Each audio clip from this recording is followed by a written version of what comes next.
What if I told you the stock market crash wasn't a surprise, but a strategy? Right now, investors are panicking. The Dow is sliding, portfolios are bleeding, and headlines scream economic doom. But what if this entire crash was planned? Not by Wall Street, not by the Federal, but by one man, Donald J. Trump. I've been following market patterns for over a decade, and this isn't just another market dip. There are three powerful triggers behind this financial meltdown, and all roads lead back to Trump. The first trigger is the trade war that never ended. Remember when Trump declared a tariff war back in 2018? In 2025, he's doubling down, this time with intent. A 25% tariff on Canadian goods, retaliation from Canada, and American companies now paying more for everything, from steel to electronics. As someone who runs a product-based business, I can tell you, when input costs rise, prices go up. That's not a theory, that's economics. And guess who suffers most? The everyday consumer. We've seen this playbook before. In 1930, the Smoot-Hawley Tariff Act led to a global depression. Today's tariffs may look different, but the damage is looking eerily familiar.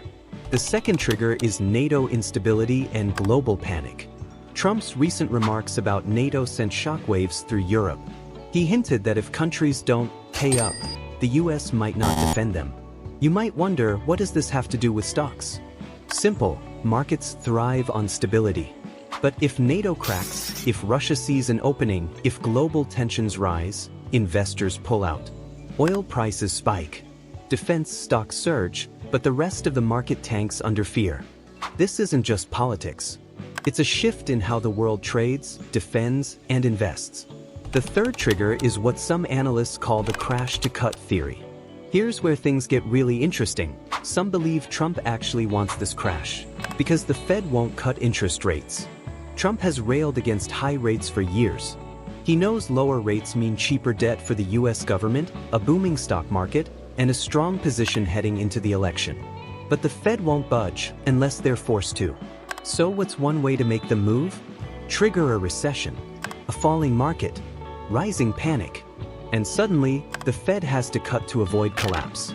It's risky, it's aggressive, but it's not out of character.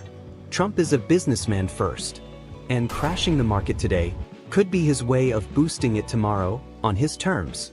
So, is this the end of the stock market? But it is a turning point. Whether you love Trump or hate him, ignoring these moves would be a mistake.